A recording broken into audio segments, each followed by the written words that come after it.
So, for the record, I just want to say that affordability is not a new word and groceries are not old fashioned. Americans are still struggling every day to afford groceries, but I have to say that out loud in 2025 because we have a president who is completely detached from reality and he actually says things out loud like affordability is a new word and groceries is a beautiful word, but groceries is old fashioned. And what was so interesting to watch is how he reacted to the elections from this past Tuesday when Republicans just got absolutely annihilated all the way across the board. He came out the next day and he tried to pretty much steal Mom Donnie's act. And on November 5th, he was saying, well, the reason why we lost is because Republicans didn't talk about affordability and the Democrats did. But he must have had a complete change of heart overnight because the very next day he said that he doesn't want to hear the word affordability anymore. So Meidas put this together. Here's the clips side by side. This is Donald Trump one day and this is Donald Trump the next. And the question is, how the hell do people just automatically jump through the hoops for this guy? You know, they have this new word called affordability and they don't talk about it enough. The Democrats did. It's the biggest reduction in cost in the history of that chart or whatever it is they do, that they do a synopsis of everything. They cover every element of Thanksgiving meals, 25% down. So I don't want to hear about the affordability. So I just picture two guys at work on their lunch break. They're sitting around talking Wednesday morning and they're like, man, what in the hell happened last night? How the hell did we lose that election? Fox News told me we was going to win it.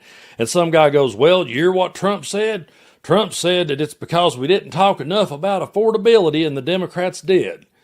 And then I picture the next day they're sitting there, they're having their lunch again, and one of them looks over at the other and says, man, I don't know how in the world me and my wife's going to afford Thanksgiving dinner this year because even though I work here full time, I still need a little bit of help and our food stamps have been cut off. I don't know how we're going to make it. And the guy turns to him and says, well, Donald Trump says that affordability, he don't want to hear that word anymore. Don't you talk about it. Your grocery bill, your Thanksgiving dinner is going to be cheaper than it was under Biden. And who out there actually believes that?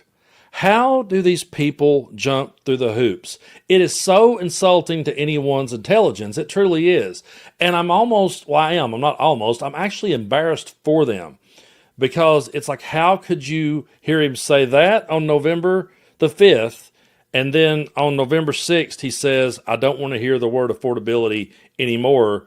And people just rolls with it.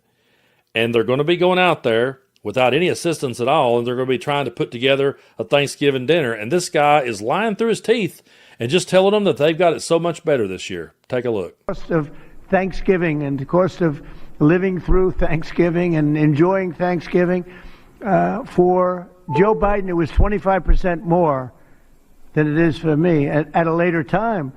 Our energy costs are way down. Our groceries are way down. Everything is way down.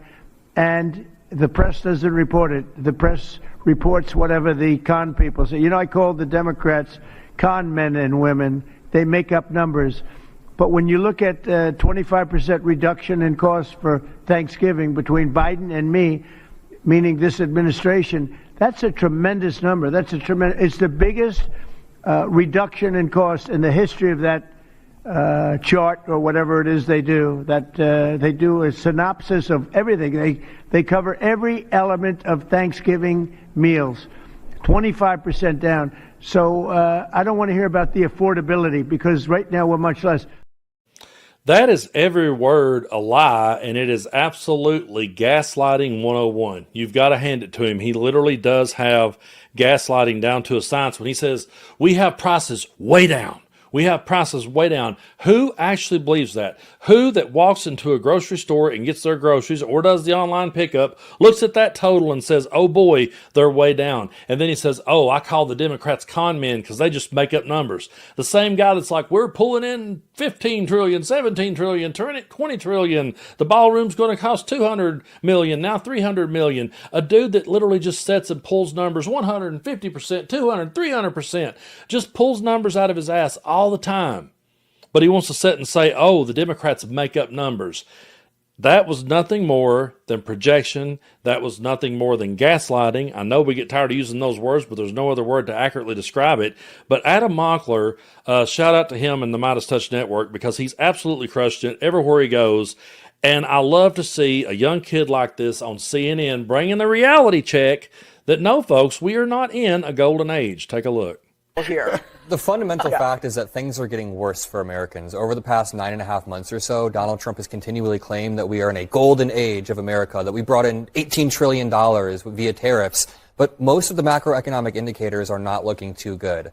For example, you can look at unemployment, it's up, inflation is up since Liberation Day back in March/April. Americans are struggling. You can just talk to anybody about it. And the problem is, Trump is now just throwing out the word affordability like that's going to fix anything. Last night he was on Fox News, and Fox, read him a post from one of his supporters, a 3-time Trump voter. And the 3-time Trump voter was like, listen, we're struggling here. Main Street does not reflect Wall Street's, and it's bad. And Trump's answer was, no, prices are down, except for beef. He essentially is gaslighting and saying prices are down. He then says energy prices are down. Maybe she should check her. And it's like, no, you were gas legit prices gaslighting. are down. I believe. Yeah, but electricity prices are up. Guys, the electricity prices are up. I have He absolutely crushed it right there. And we did a video here on the channel talking about that moment where Trump was confronted. Brett Baer read him what one of his voters who had voted for him 3 times said, and he just said, oh no, they're way down. That's how it's supposed to be. He's so used to these people just jumping through the hoops for him that he figures he can say it and get away with it. You got to understand something. He's always looked at himself and viewed himself as a winner, even when he lost. When he lost the 2020 election, he never could accept that. He's never been able to look in the mirror and accept the fact that he lost. And so he looks at his win last year in November as being like, well, that's just, yeah, I've got freedom now. I'm the greatest president of all time. This has been the greatest 9 months in history. And you truly have to be delusional to say that. And you have to be even more delusional to go along with it and not call his bluff. I mean, if you're going to sit and go to the grocery store and complain about prices, I'll join you. I'll meet you there. We'll walk down the aisle and complain together. But you can't sit there and tell me it's way down from last year and we're in a golden age and everything's better. And you can't come out one day and say, hey, well, the reason they won is because they talked about affordability, and turn around the very next day and say, well, I don't want to hear the word affordability anymore. Y'all stop complaining. And then here's J.D. Vance. Of course, he's always going to come in. To me, he's worse. I just got to say it. He's worse because he just always comes in with a much worse comeback than Trump, which I didn't think was possible. But no matter how you slice it, I really do believe this guy's worse, and he's one heartbeat away from being our president. And the last thing that I'll say is the American people are unfortunately about to start suffering some very real consequences because of the shutdown. In the past, when you had a government shutdown, you would have, under the Obama administration, they would lean into all of the problems it was going to cause for the American people at the beginning of the shutdown. The president has told us to keep as much going as humanly possible.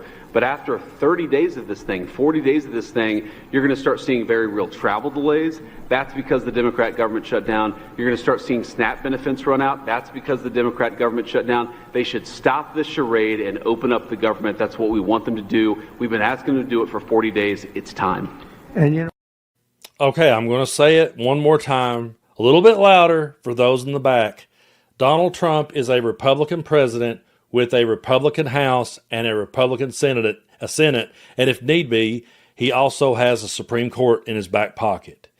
He always likes to say, you don't have the cards. Well, he has the cards. He could reopen the government. He could get the SNAP benefits out there to people if he wants to.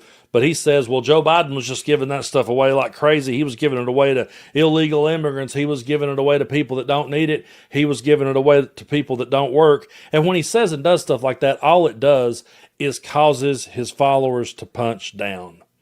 It causes his followers to punch down at those less fortunate instead of looking around and going, hey, you know what? Last year we said, I kind of emphasize that for a reason. They said the reason they voted for him is because they wanted cheaper eggs. They wanted a lower grocery bill. I'll take some mean tweets if it means I can afford my groceries.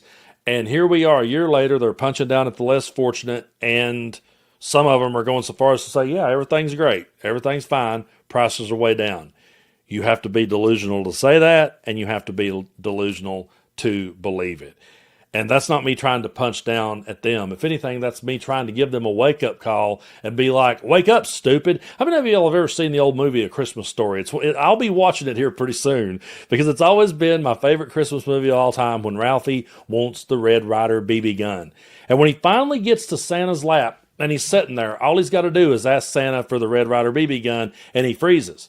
And Santa's like, well, how about a nice football? And he's like, yeah. And so that's not what he wants at all. But what happens is they take him off Santa's lap and they're going to push him down the slide. And right as he gets down the slide, or as he's going down the slide, you hear the narrator going, no, wait a minute. I wanted the BB gun. I didn't want a football. Wake up, stupid. Wake up, stupid. And then he pumps the brakes and he climbs back up and he looks at Santa and he goes, no, I want the Red Ryder air rifle. And he smiles and Santa goes, you'll shoot your eye out, kid. And just takes his foot, ho, ho, ho, and just pushes him down the slide. That's Trump supporters. If you have never seen that scene, that is Trump supporters. They just can't talk. Half the time when he's talking, they ain't got nothing to say. And then when they finally do wake up and say, wait a minute, we really want our grocery prices to be down. Well, ho, ho, ho. And they just go right down to the bottom where they started. Sad part is they'll just get back up and walk back up there and try it again. It's the craziest thing I've ever seen.